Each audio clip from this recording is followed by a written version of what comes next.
are going live in next 1 minute. Sure. Right.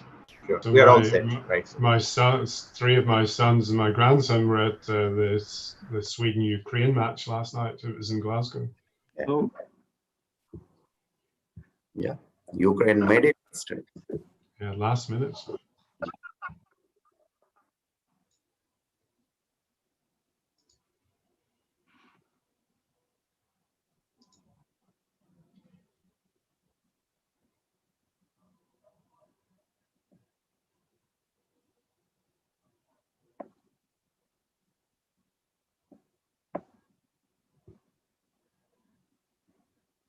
yeah, we are live.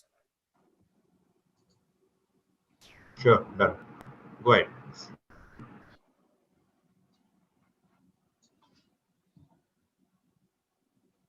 A very good evening to all respected doctors, our distinguished panel of the experts and the faculty members, my dear colleagues, ladies and gentlemen. At the outset, me, Sandeep Mitra, on behalf of Curious Mankind Specialties, take this immense pleasure and opportunity in extending a very warm welcome to each one of you to this evening symposium that is Best of Heart Failure and World Congress of Acute Heart Failure 2021 highlights. Dear Doctor, in this today's meetings as well as tomorrow in this total today's webinars, we are going to unfold the key important highlights and the issues being discussed in Heart Failure Congress worldwide, which is currently happening. And at the same time, we are extremely thankful to each one of you for accepting our invitations and making this event possible for us.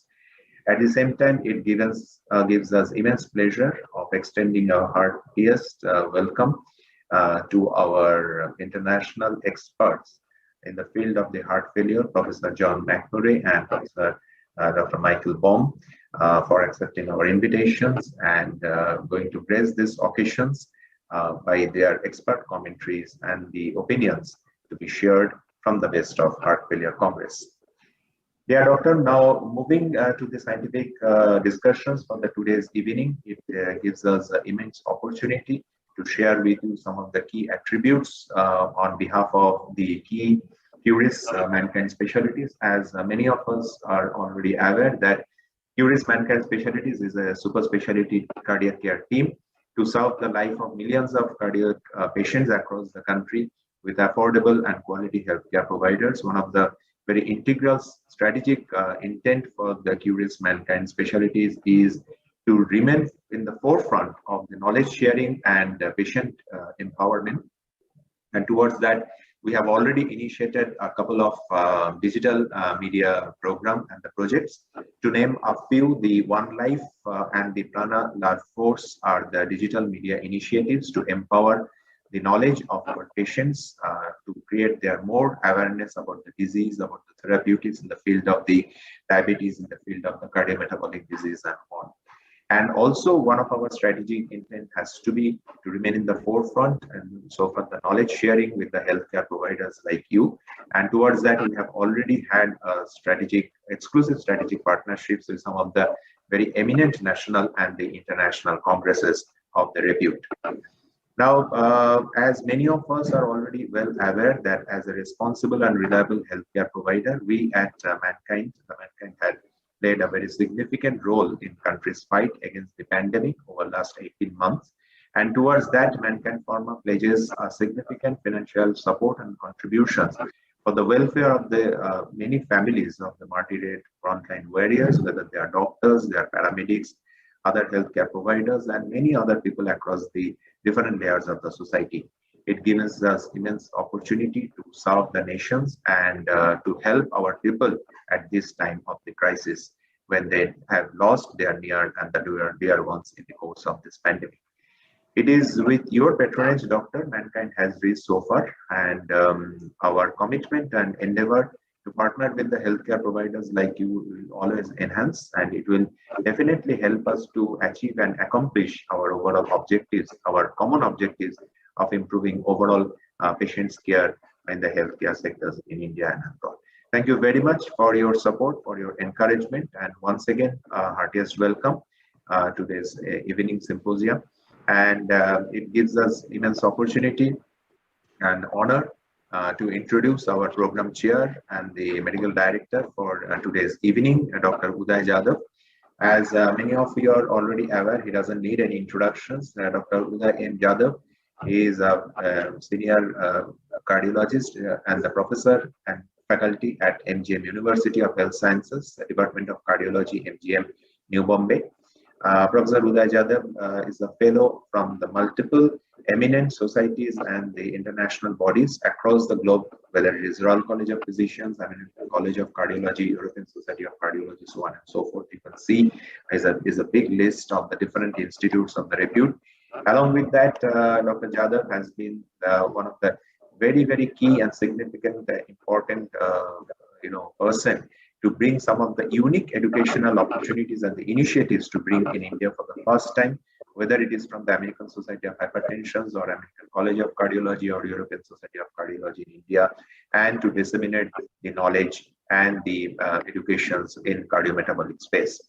Dr. Jadhav has been also pioneer in terms of the various research projects to carry over. He has given us the principal investigators and the part of some of the very important global research projects in the field of the cardiovascular disease, the care, and he has multiple publications to his repute. Thank you very much, sir, for accepting our invitations and helping us in crafting this scientific program. With these few words, we once again thank each one of you for joining us this evening. And may I request Dr. Jadhav to kindly start the scientific sessions with the opening remarks and introductions of today's the program faculty members. Thank you so much. Over to Dr. Jadhav. Yeah, thank you, Sandeep. Very kind of you. And I mean, you cannot have a better opportunity than this, right? The ESC heart failure, it just got in. Today is the second day. And what better opportunity you can have than two stalwarts, both in terms of research as well as the presentations, which will be very live. So Professor Dr. John McMurray and Professor Dr. Michael Baum. As a Vice President of Heart Failure Association of India, we had plenty of opportunities to learn from John McMurray and Michael Baum. And Michael, of course, has visited Mumbai. We have had quite a few opportunities, nice sessions we used to have in Mumbai before the unfortunate pen epidemic got out the way. So we will start with the first lecture of Professor John McMurray. There's no introduction at all required. It's from the Western Infirmary at Glasgow, pioneer in heart failure. And so let's start with the first lecture and then we go to Michael. Thank you. Professor John McMurray, please. Okay, so let me just share my screen, which I hope you can see. Can I check that you can see my slides okay? Oh yeah, absolutely. Absolutely. Okay, thank you very much. Okay, so my job is to, I'm hearing some noise in the background. My job is to give an update on the ESC guidelines in heart failure, which were presented briefly at this meeting yesterday. And I just want to say that the presentation was really a preview. The main presentation of the whole guidelines will be at the main ESC Congress in a month or two's time. And the focus of the preview that was given in Florence was on pharmacological treatment. So it was a limited preview of the guideline that will be presented and published in a few weeks' time. I'm going to start by just pointing out that there is already one major guideline published already this year. This was the Canadian guideline, and it is interesting to look at this guideline because it's actually very similar to what we saw yesterday at the ESC. So obviously the new treatment of note is an SGLT2 inhibitor. This is now one of the 4 key, what are called standard therapies here. Very importantly, you will see in this algorithm that each of these 4 standard therapies is on the same level. You don't see that stepwise approach to using pharmacological therapy that we've seen in previous guidelines, and that will become important as we go on to discuss this further. Now, the reason I'm showing you this is because, in fact, the ESC have asked us not to present the slides that were shown yesterday, although they are in social media because people have done screen grabs and so on. In fact, they are not publicly available yet.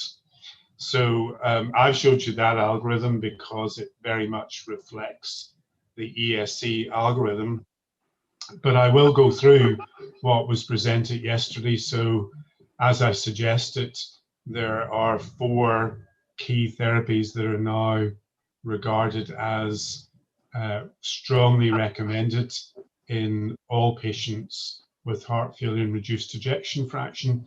These have all got a class 1 recommendation.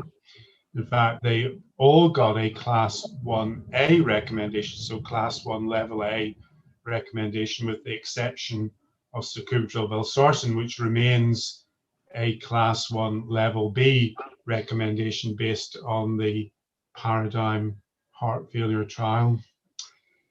The preview that we were shown yesterday also reviewed drugs that are indicated not for everybody, like the previous 4, but for selected patients with heart failure and reduced ejection fraction. And of course, the new agent here is vericiguat. We know that the Victoria trial showed a benefit of vericiguat compared to placebo, and this drug has been approved in the United States for the treatment of patients with heart failure and reduced ejection fraction. But as you will see here in the new ESC guideline, it's got a relatively weak recommendation. It's a class 2B recommendation, so it can be considered, it's not should be, and again a B because there's a single trial, the Victoria trial. There is, as you know, a 5th drug that has been studied on top of our 3 original core or foundational therapies, and that 5th drug is omecamtiv mecarbil.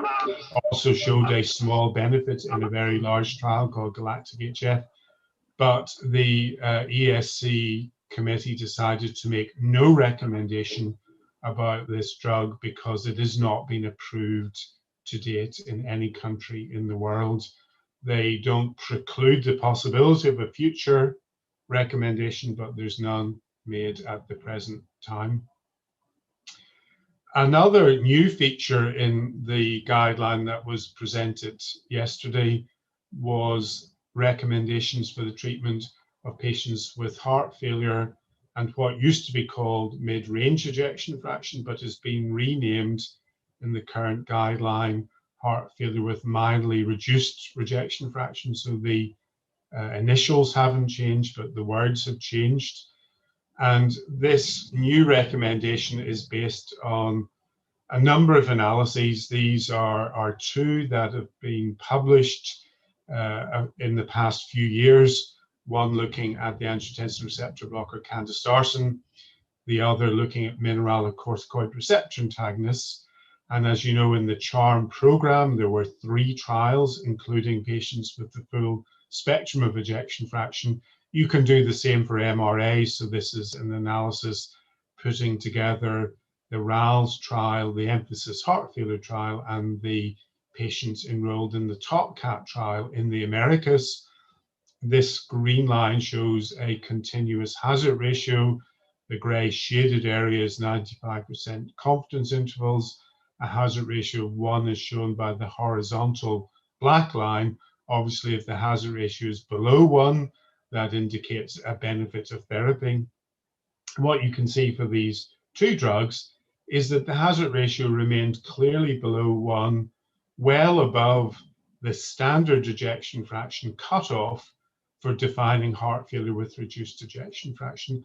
And as you can see here, it looks as though patients got a benefit of candesartan perhaps up to an ejection fraction of 55% or 60%. It depends whether you want to look at whether the upper 95% confidence interval crosses unity or whether the hazard ratio crosses unity. And you can see exactly the same pattern here for a mineralocorticoid receptor antagonist. And indeed, recently we presented a similar analysis for sacubitril valsartan from the Paradigm and Paragon heart failure trials at the US Food and Drug Administration Advisory Board meeting December last year, again demonstrating this same phenomenon where the hazard ratio was clearly below 1. There was clearly benefit from sacubitril valsartan above the conventional ejection fraction cut point of 40%. And the belief has grown in the past 2 or 3 years that these patients in this mid-range or mildly reduced ejection fraction range, these patients really have a degree of left ventricular systolic dysfunction, and that they do benefit from conventional neurohumoral modulating therapy for patients who've got left ventricular systolic dysfunction. So in the new guideline that we saw a preview of yesterday, all of these 4 drugs, including a beta blocker, have got a recommendation, a class 2 level B recommendation for use in heart failure with mid-range ejection fraction. Another new part of the forthcoming guideline that was previewed was a list of recommendations that were not in the previous guideline, dealing with pre-discharge and early post-discharge recommendations. And again, these were very much influenced by the 3 recent positive trials that we have in patients who were randomized while in hospital or in the SOLOIST trial, either in hospital or within 3 days of discharge from hospital. A particular focus, of course, was the AFFIRM-AHF trial, building on the evidence base that treating iron deficiency in heart failure with intravenous iron is beneficial. There's a lot in the guideline about iron, both recommendations to check for iron deficiency routinely, as well as recommendations to treat patients with iron deficiency. And this evidence has got stronger because of the AFFIRM-AHF trial that was published last November, simultaneously with the presentation at the American Heart Association. And that trial, I think most people accept, demonstrated a significant reduction in heart failure hospitalization. Too small to show an effect in cardiovascular death. It was only about 1,100 patients, but it does look as though there's a pretty convincing 26% relative risk reduction in heart failure in this trial. Rehospitalization, because remember, all of these patients were randomized in hospital. So the new guideline has 4 recommendations in relation to pre-discharge and early post-discharge assessment. One is before discharge to ensure that congestion has been adequately relieved, recognizing the concern that inadequate decongestion of patients may be one of the things that leads to the relatively high hospital readmission rate that we see in patients with heart failure. Secondly, it is recommended that all evidence-based therapies are started before discharge. So that's very important. There's always been questions about, can we start drugs like sacubitril valsartan in hospital before discharge? The recommendation is now, yes, you can, partly based for that particular agent on the Pioneer heart failure trial. Then this recommendation, which I think might raise some questions in terms of how feasible it is, but a recommendation for a very early 1 to 2 week follow-up visit to check whether those treatments that were started before discharge have been tolerated, check blood pressure and renal function, and then also to try and start any treatments that haven't been given, and to think about up titrating the dose of evidence-based therapy that's already been started. All of these got a class 1 level C recommendation. And then lastly, as I mentioned, based on ferric HF, a recommendation to give ferric carboxymaltose to patients who are iron deficient. That's a class 2A B recommendation. What else is in this guideline? Well, this is, I think, more or less my last slide about the ESC guidelines.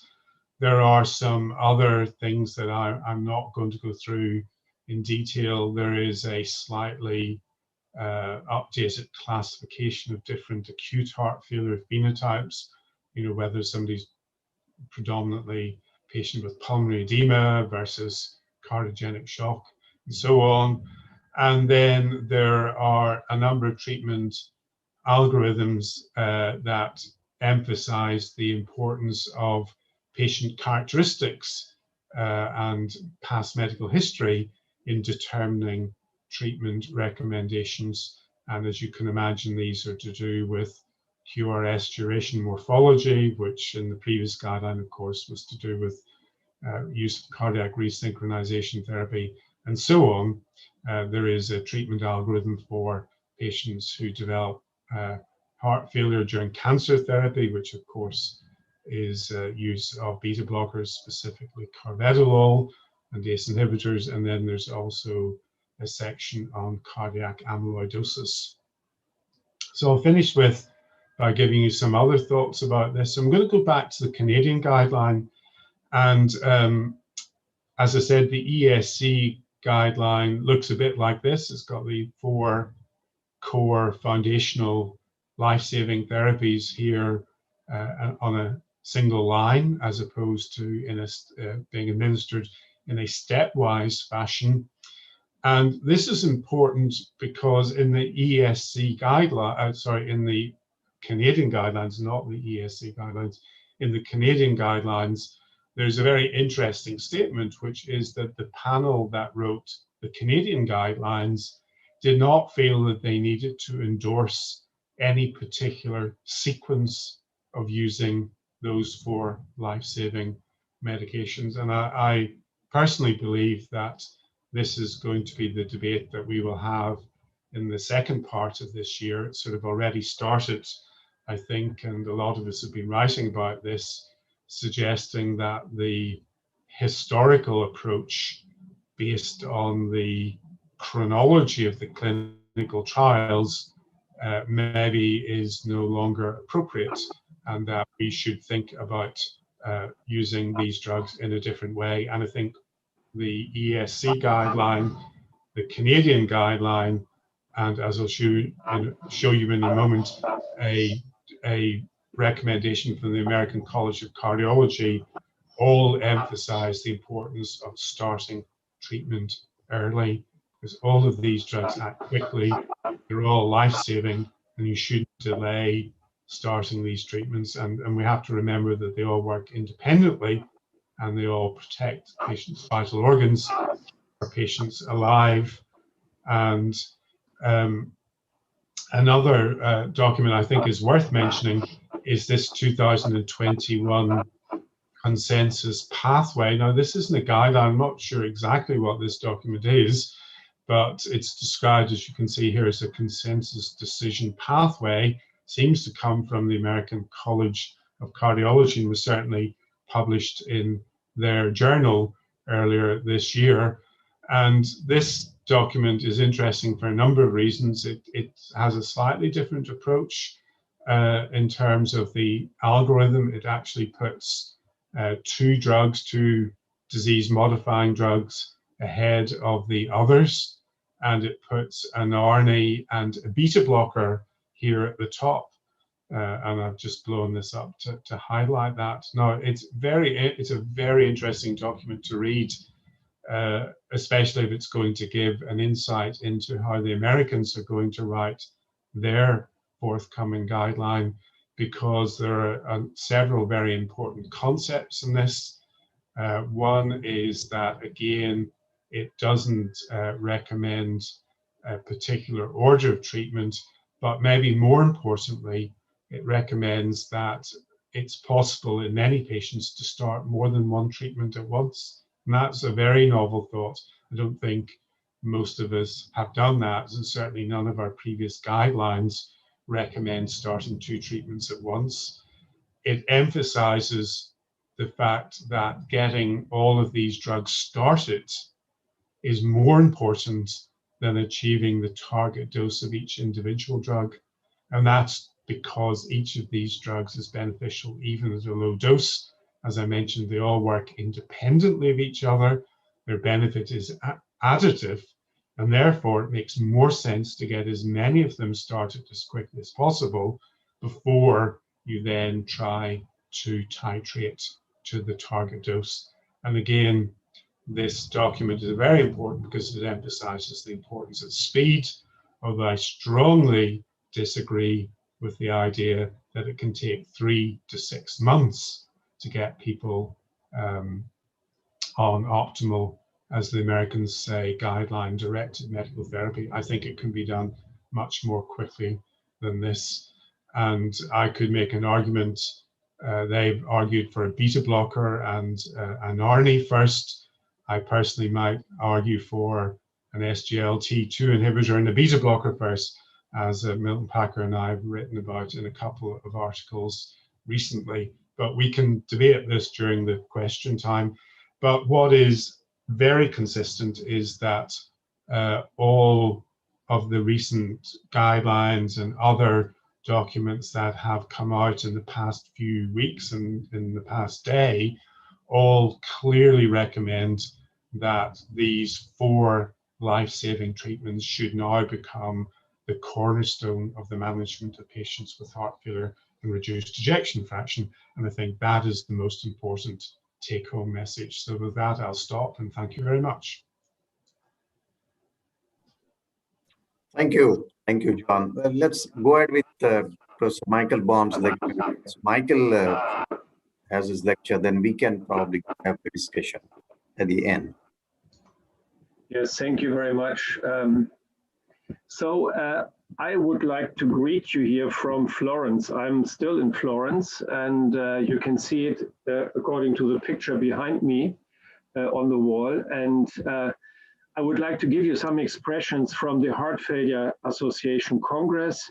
First of all, what the Congress is like, and then I have 2 topics from the heart failure area.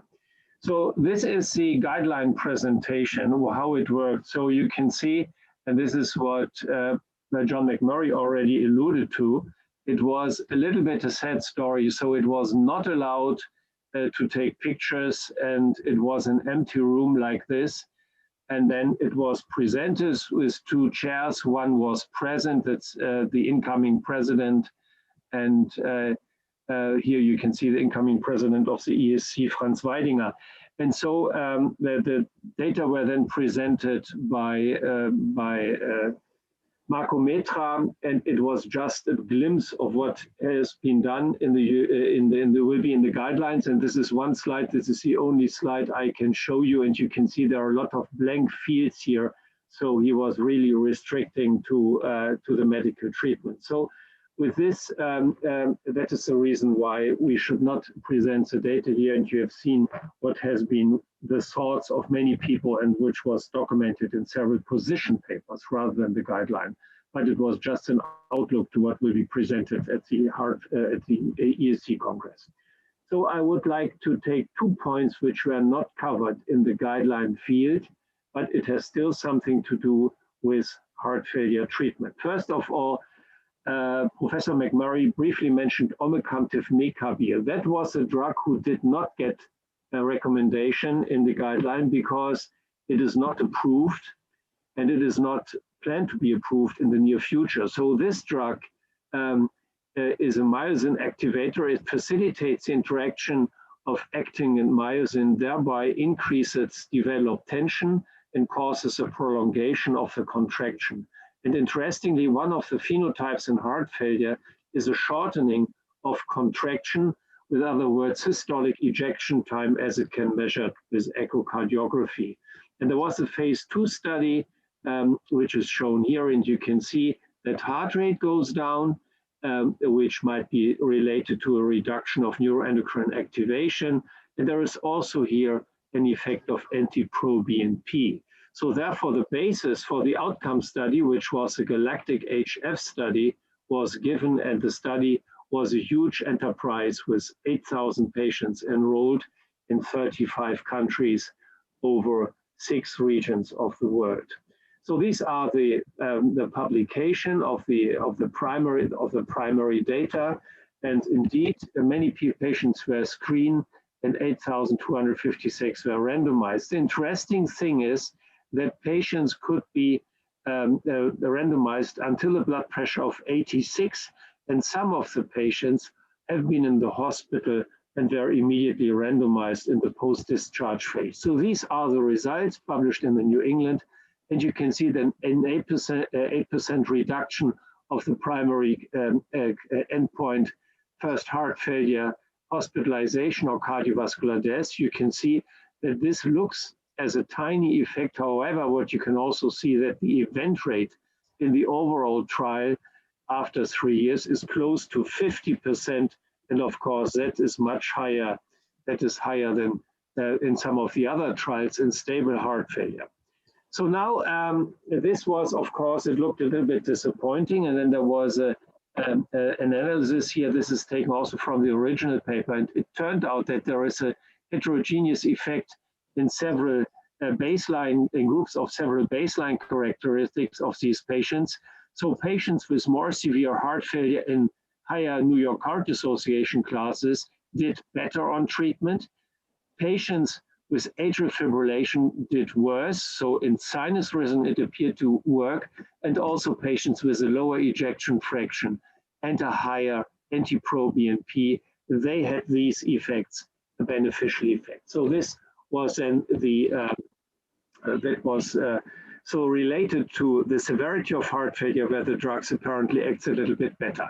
So I brought this slide, which was shown in a symposium at the Heart Failure Association today by John Teerling. It was first presented, this data set, at the American College of Cardiology.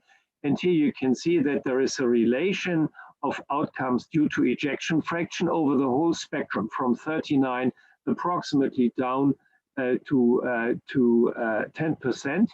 And you can see the on-treatment risk here, the incident rate, is this line, the blue one, compared to the black one. And you can see the area in between these curves, the linear plots here, is apparently a treatment effect. And you can see the lower the ejection fraction gets, the higher is the treatment effect. So this clearly indicates low ejection fraction is predicting the treatment effect. And you can see impressively in the lowest quartile, which is an ejection fraction smaller than 22, there is a number needed to treat of only close to 12.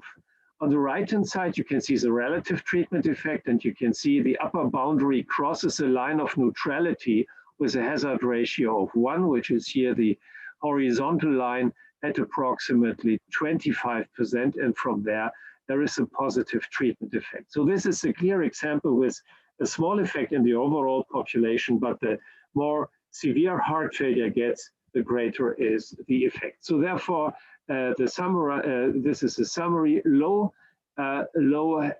number needed to treat, a treatment effect approximately from 26% of ejection fraction.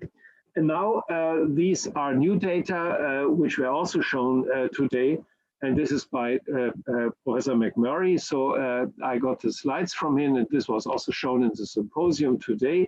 And the data on NT-proBNP were evaluated, and so the results have been here now, are online, and you can see that the effect of outcomes according to NT-proBNP levels were studied.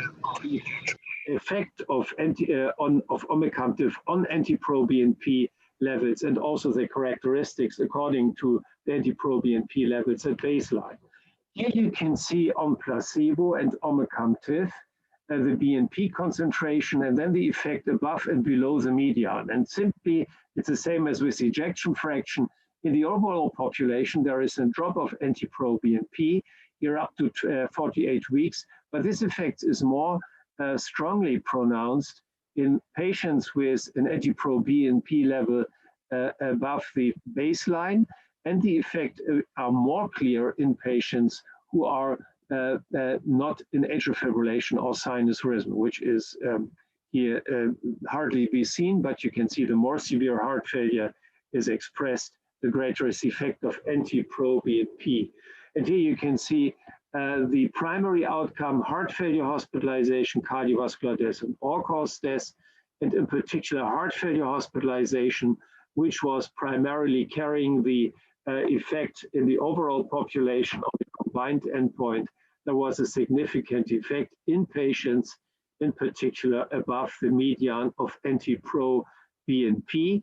You can see a highly significant result with a positive p-value for interaction and heterogeneity between these two groups. So according to the effect on ejection fraction, NT-proBNP is another predictor, but furthermore, you can see nominally there is always a lower hazard ratio in patients with the higher NT-proBNP levels in all of these studied endpoints.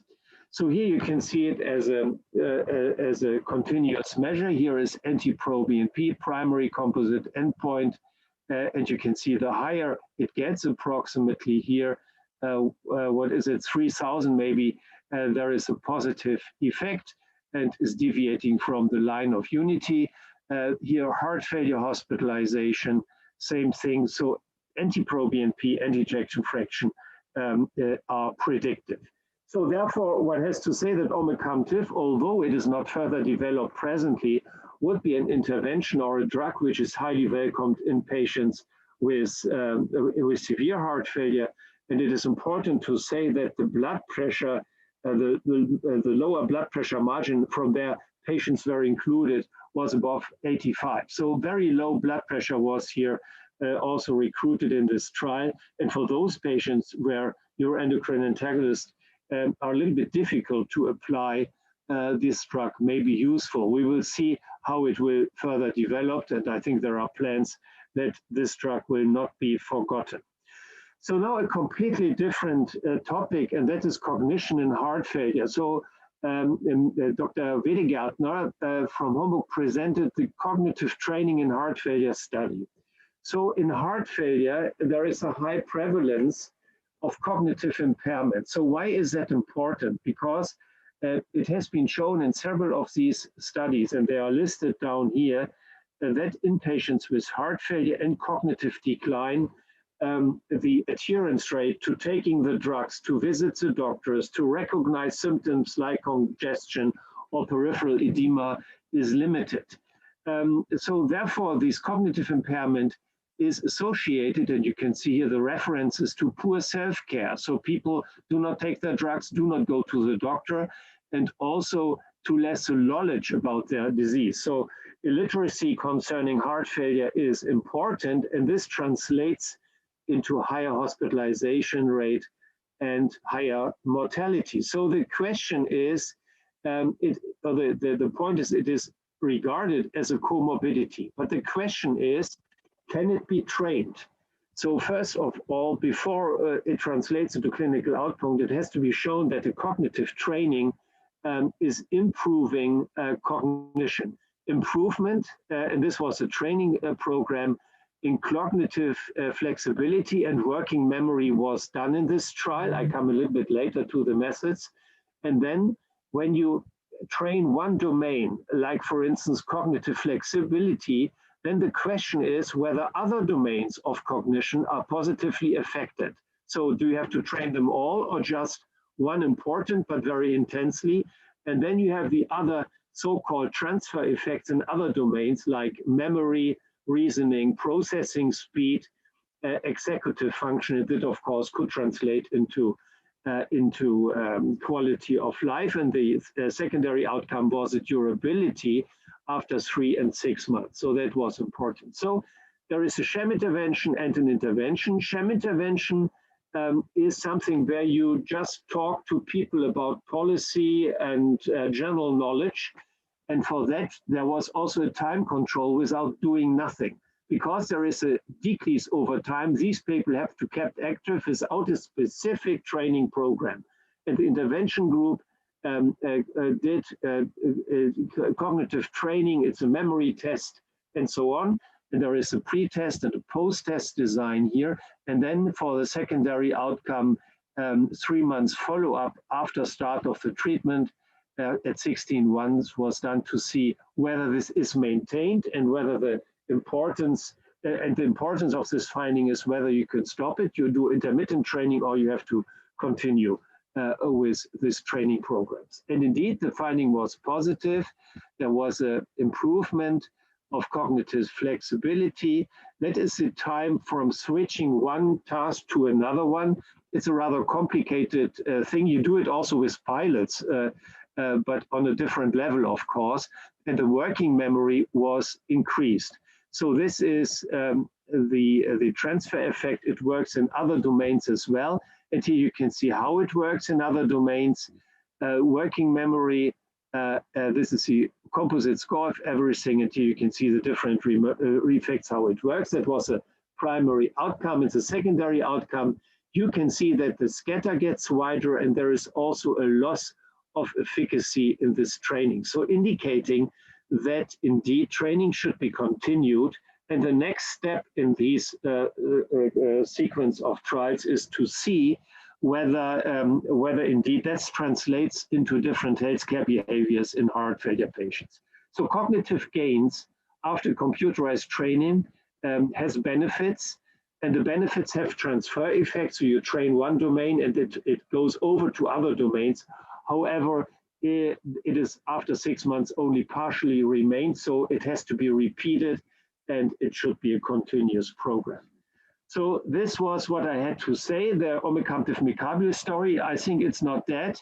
BNP patients in sinus rhythm and also low ejection fraction benefit. This is a subgroup of patients with these ejection fraction of 22. It's unfortunately only about 16% of the patients randomized in this trial. So it is really something working in a subgroup of these heart failure patients.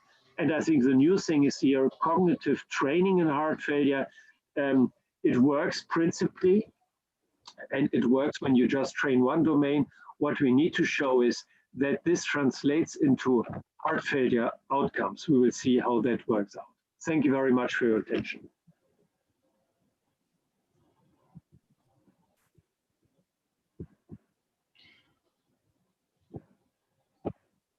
Okay. Thank you, Michael. Thank you for I wonder if I could. Could I beg your indulgence to show a correction? I realized that one of the slides that I presented was incorrect. Is that okay? After England's win against Germany this evening, the World Health Organization is advising Ireland and Scotland fans to stay as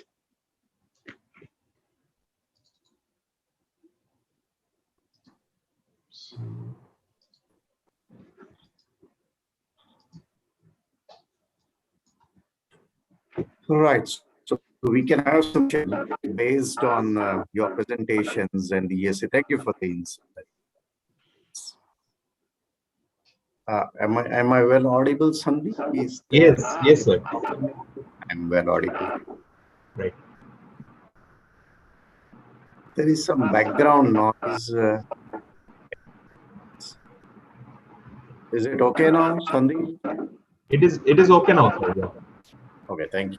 If you can. I think Professor Moria is showing some slides. Yeah, I just wanted to show this slide. Yes, Apologies. The earlier slide I showed was incorrect. So it was to do with the heart failure with mildly reduced ejection fraction. So this is very new. Never been a recommendation for this type of patient before. But just to point out that the recommendation is a class 2B level C. I'd for some silly reason written level B here. when I showed it before. So it's class 2B level C. Just to remind you that class 2B is a sort of relatively weak recommendation. It's something that you can or may consider. It's not something that you should consider or is recommended or is indicated. And level B in this case means data derived from it's really non-randomized studies, because a lot of this is retrospective analysis of databases, combinations of trials and subgroups of patients within those trials. So sorry about that.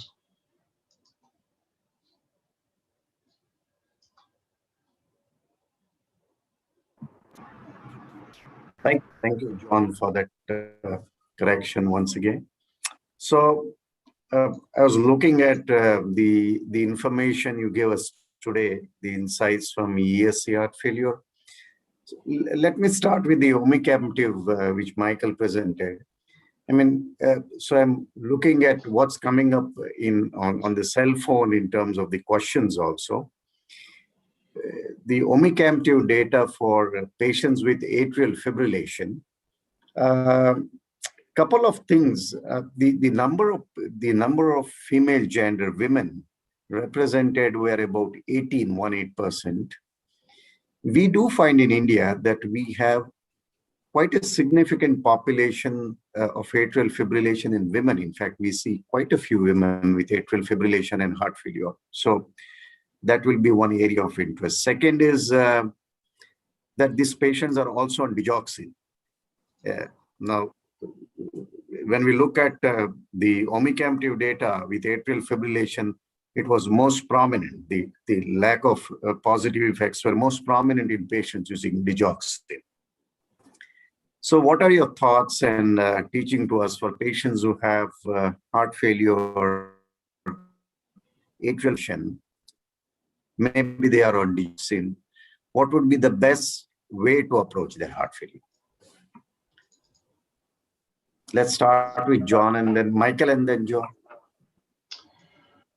Okay, so I am honestly not aware of a major difference between men and women with atrial fibrillation, at least in Western populations. If you've got heart failure and reduced ejection fraction, you're more likely to be a man than a woman. But amongst those patients, I did not know that there was a difference in the prevalence of atrial fibrillation between men and women.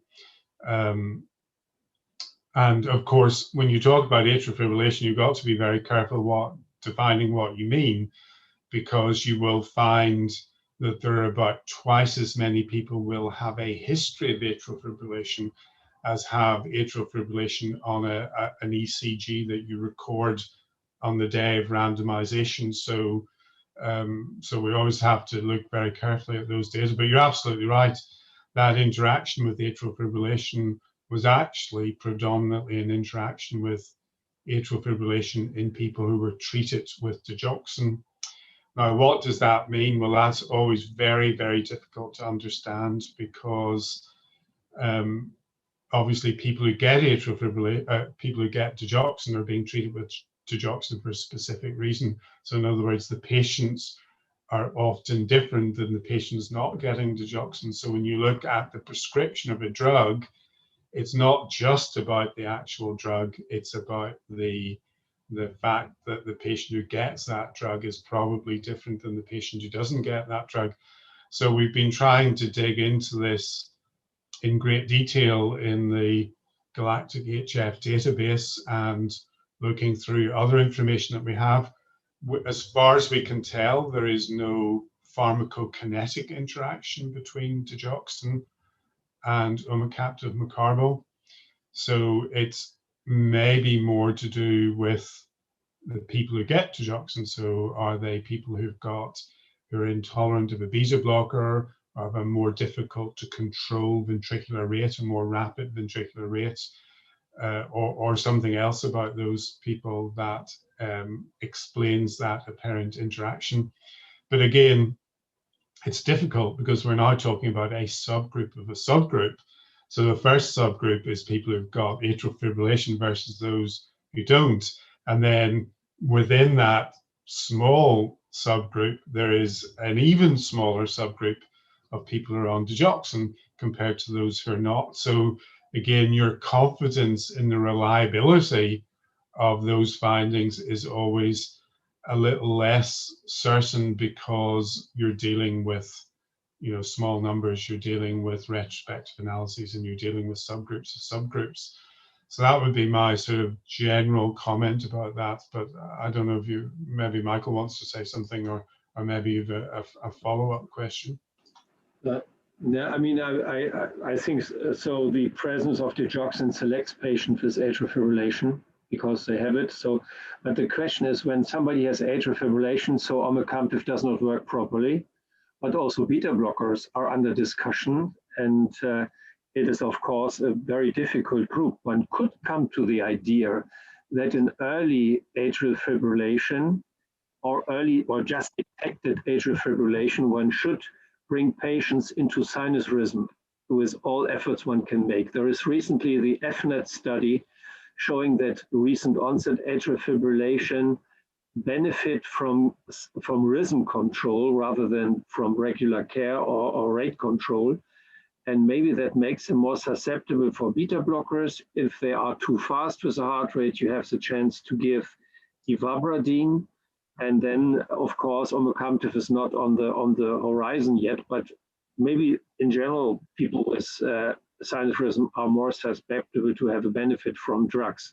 Although the caveat here is that you, of course, select people who have more remodeling and more long-standing heart failure potentially. Yeah. So I would try to get them in sinus rhythm, maybe partially to restore the effects of beta blockers, for instance.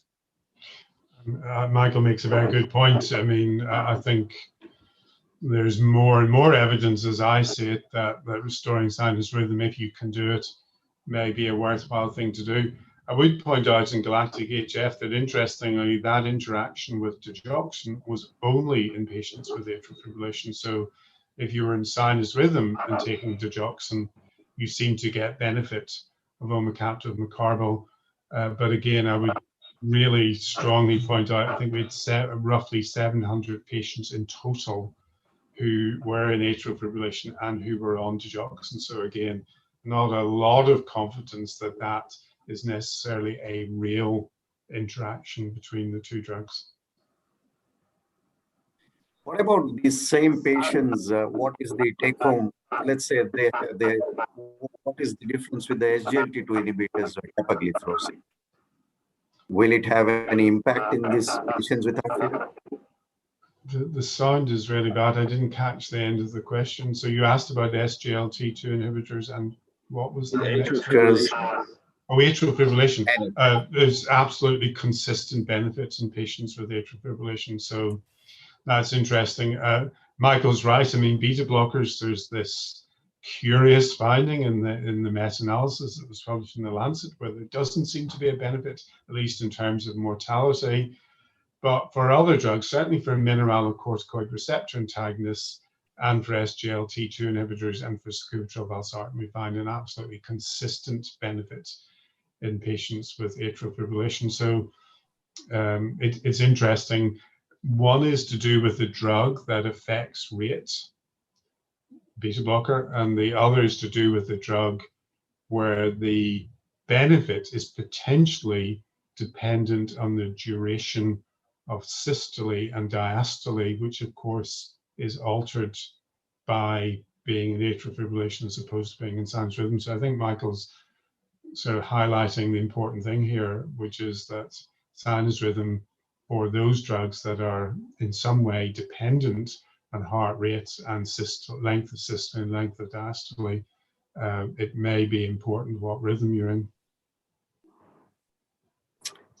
The other question is, so we have the iron CRT FCM therapy for patients who had CRTs and for the last 6 months on pacemakers, symptomatic EF going down less than 45%, some improvement in the LVEF and systolic volume. Will the guidelines now do we expect something more in terms of a guideline inclusion of how we address and treat anemia? in patients of heart failure. Michael, do you want to go first? Or?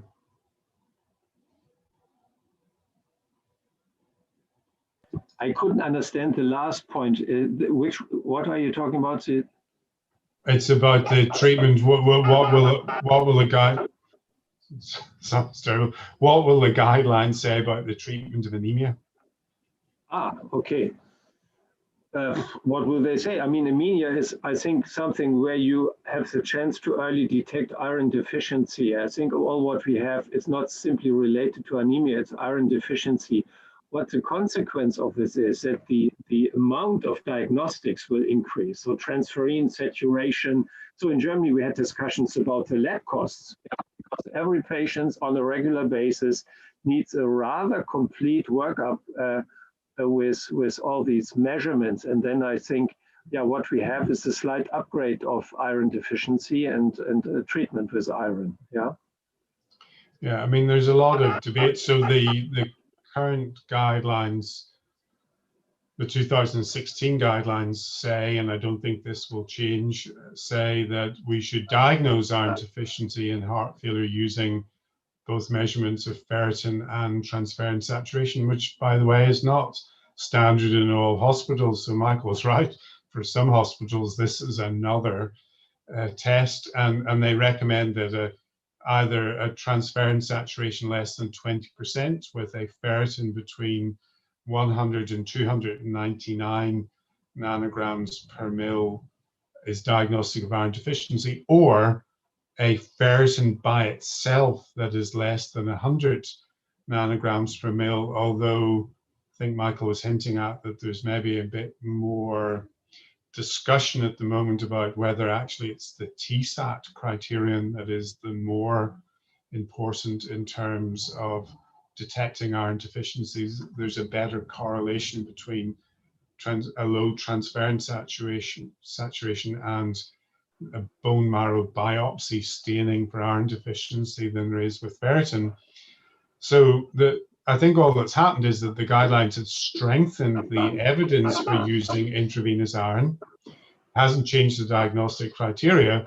But again, Michael's highlighted the thing that I personally struggle with, which is how often do you do this? Do you have to do this every 6 months, every year, every time a patient comes into hospital? I personally not sure that we have got very good guidance on that. So again, it'll be interesting to see if there's more in this when the full guideline is published later this year. John, we had a discussion between the talks yesterday. There was a big disappointment that it doesn't get a one recommendation. You can imagine who brought that up. And maybe a class 1 recommendation for improvement of well-being, improvement of heart failure classification, exercise tolerance, and so on, and maybe with a little bit luck, a 1B for hospitalization. So there are disappointments on the way. Well, I mean, so I don't know, I wasn't in that discussion, but I mean, that might be a mixing up of class and level of evidence. So there's no question the level of evidence is strong. And as you saw yesterday, Michael, the level of evidence is now level A. Class 1 is generally, in my view, something that has been reserved for drugs that reduce morbidity and mortality. So the drugs that we've always given a class 1 recommendation to, I think, drugs and devices are ones that reduce mortality, because that's where I think there's no question everybody would agree that there is an imperative. You should be giving the treatment. I think when you don't know about the long-term safety of the treatment, and where there's only one study maybe showing a reduction in heart failure hospitalization, AFFIRM-HF, I think it's understandable that it's 2A. And I think also in the knowledge that there are currently other large ongoing trials, again, I don't know what the thinking was, but you could imagine that it might be wiser to wait and see what those other trials show before you make such a And John, what I found interesting was this recommendation that the patient has to be seen after discharge 1 or 2 weeks. And Giuseppe Rosano told me, yes, I said, no, that is a big problem in Germany because patients, when they come out of the hospital, they do not like to go to the doctor. That is, I think, the principal message here. And he said, in the national health system, everybody is going to the doctor when he's coming out of the hospital. And this is more important than we think because people are still thinking we should start with an ACE inhibitor and then switch to sacubitril valsartan later. My concern in Germany is that this will never be happen because people are discharged with an ACE inhibitor, and when they transfer to the outpatient situation, it has to be given by the family doctors, and they in my country have a very strong budgeting, so they are supervised, or the people from the insurances look how much money they spend. And that is the problem for them. And my concern is that it will never happen if we don't start with an ARNI in the hospital already. Yeah. Of course, the other side of the argument he was pushing forward, you start with the one who's lowering less blood pressure because then you have tolerability and then people are more likely to go on an ARNI, but I'm of a little bit different opinion here. Well, I'm of a completely different opinion. So again, speaking personally, so this is just my own view.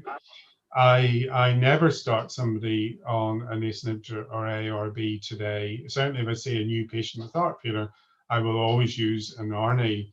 I think the idea that you start with one drug, you half up titrate the dose, and then you switch to an ARNI just makes no sense to me. And now I have the luxury, and I accept that this is where you and me, Michael, are probably in very fortunate situations in that at least in the UK, patients don't pay for drugs.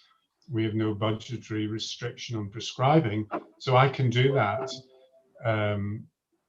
But that's personally what I do for all the reasons that you suggest. Yeah, why make it more complicated? Yeah, we have what I've seen from the slide of Marco yesterday. There was the ARNI and then ACE inhibitor. We have ACE inhibitor ARB and then / ARNI. In the Canadian guideline, it's ARNI / ACE inhibitor. That is a psychological difference.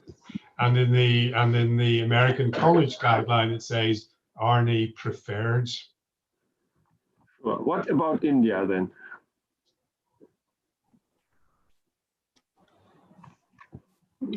We still have a lot of patients when they are in the hospital, they are still on ACE inhibitors, and then they still have the ARNI switch off later after they get out of the hospital.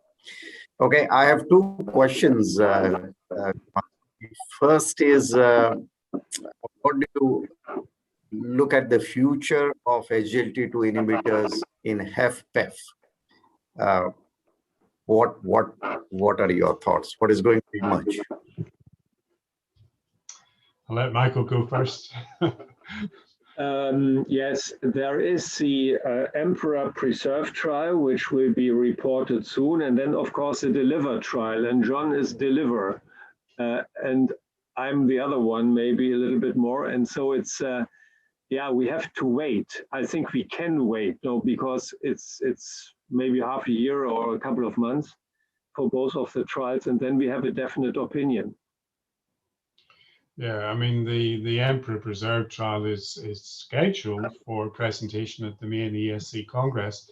So that will be tremendously exciting. I mean, we've got two huge trials. Each of those two trials, Emperor is, I think, just under 6,000 patients and delivers just over 6,000 patients. So almost 12,000 patients randomized to an SGLT2 inhibitor or placebo. So we will definitely get a clear answer, I would imagine, and it's going to be very soon. I suppose normally, I think Michael and I have learned over the years to be very cautious about predicting the results of trials, particularly in HFpEF, because we've not had very much success. But as you know, the Soloist worsening heart failure trial included patients with HFpEF. Another sotagliflozin chronic kidney disease trial included patients with HFpEF. And together, those two trials had around 740 patients with HFpEF, and they showed exactly the same benefits with sotagliflozin in those patients as was seen in patients with HFrEF. Now, 740 patients is not a big number. Those are not definitive results. Michael's absolutely correct to say that we should wait. But I'm a bit more optimistic than I would usually be, I think, because of that finding. It may just be a chance finding, but my suspicion is it's probably true, but we don't have long to wait to find out whether my guess is right or wrong. I agree. There is another EMPEREC outcome when you take the heart failure patients of EMPEREC outcome with a positive finding. They have an event rate not like the diabetics without risk and not like HFrEF. They are in between, and that fits exactly to HFpEF. Yeah. So there was a positive outcome with an event rate which is very closely related to HFpEF. So I'm optimistic too. All right, there is a question from my friend from Kolkata, Dr. Mrinal Kanti Goy, senior cardiologist, that come the ESC Congress 2021 now, the guideline directed optimal medical therapy, if we put all this together, what do we tell our patients? What will be the reduction of mortality and the rate of recurrent hospitalizations? Well, assuming your patient tolerates all of those drugs and is titrated to the target dose as practiced in the trials, so those are several caveats already, then if you look, we published an analysis of this in the Lancet a few months back. You're talking about a 65% roughly reduction in mortality compared to being on no treatment, and an even larger reduction, more like 75% reduction in heart failure hospitalization compared to being on no treatment. Now, those are obviously estimates, but that's the magnitude of what we're talking about. I mean, it's really extraordinary. And you can see that. You can see that by how far the event rate has fallen in our clinical trials. Just go back and look at the original trials like the VHEFT trial or even the soft treatment trial, and you will see how much higher event rates were in those days. Today, we have to sort of augment event rates in their trials by requiring patients to have an elevated NT-proBNP and various other things that we do to ensure that enough events occur. So things have really, really changed. We haven't solved the problem. And I'm talking about relative risk reduction, but even Michael maybe has got the numbers in his head, but if you look at EMPEROR reduced or DAPA-HF, it's still in the SGLT2 inhibitor group, so that's people getting really good treatment. They're still having event rates of 25-30% at 3 years. Now, it depends a little bit on what events you count, but typically we look at cardiovascular death and heart failure hospitalization, and I think, Michael, that's more or less what we're still seeing. So although we've made huge progress, we've not cured these people. Michael, finally, one very relevant question. The COVID-related heart failure, that's likely the burden that probably we will see in various countries, including India. What do you think are the therapeutic challenges in these patients? You're on mute, Michael. Which patients you talk? I couldn't understand that. So, yeah, the COVID-19 related heart failure, the burden of COVID-related heart failure for a near future. What are your thoughts on the therapeutic perspectives? How do we deal with these patients? Okay, so COVID, myocarditis, and heart failure is an issue. Of course, people with heart failure have a worse outcome. We did several series in Germany. There is a virus in the myocardium, but there is no typical inflammatory disease in the myocardium triggered by the virus. And the myocardial damage measured by the troponin elevation, which is selecting people who are going to die, might be related also to other things like cytokine storm or something, and the intensity of treatment, like with catecholamines. I've seen many patients who are coming after very severe course with ventilation over 2 to 3 months and also with troponin elevations. And what I've seen, they have always more or less a complete normal ventricular function. So these people do not feel well, this so-called late COVID syndrome, I don't know. I think there is no specific treatment. We are discussing here microvascular disease, thrombi in the microcirculation or something which might be relevant. But I think it's all very inconclusive, John. I don't know what you're thinking. I have no definite opinion on that. I'm not even sure whether COVID itself makes heart failure. Yeah. Yeah, I'm not convinced either. In fact, I'm rather struck by how I've seen patients with heart failure who I have known for a long time and who I thought would never survive COVID-19 if they contracted heart failure, who have survived.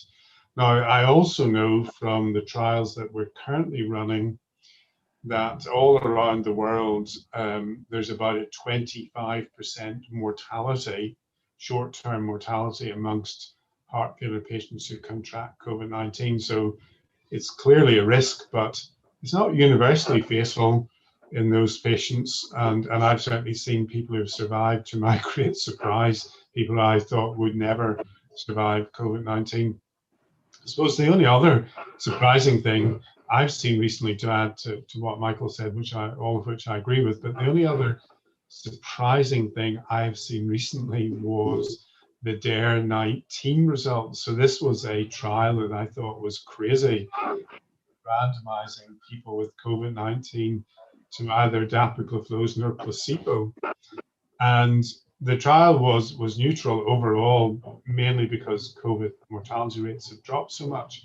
But the really surprising thing was that almost everything trended in favor of SGLT2 inhibition: heart failure, lung failure, kidney failure. There were very few cases of ketoacidosis. It was really remarkable. So, I mean, it would be very, very interesting to see, and we hope we'll be able to look at that in the DELIVER trial, because a lot of our patients in the trial contracted COVID-19. So I hope we can look into this further, because it was a complete surprise to me. I have no idea why an SGLT2 inhibitor might be beneficial in these patients, but somebody thought it was a good idea. And as it turns out, it's certainly everything trended in a favorable direction. So again, it's maybe, I don't know, Michael, I suppose the way I think about any infection of a patient with heart failure, the better protected they are with conventional therapy, the more likely maybe they are going to survive an additional acute illness, whether that's influenza, pneumonia, or possibly COVID-19. Yeah, that is exactly what we were talking about. It would maybe require a trial with pre-defined analyses and subgroups on patients with multi-organ failure. Yeah. Maybe it's a general metabolic intervention, and then you can separate between those with pneumonia and other forms of sepsis. Maybe it would make sense. Yeah. Now these people maybe have the budget to do these trials. So I think, I'm not sure whether somebody has proposed it, but I think it was worth doing it. Yeah.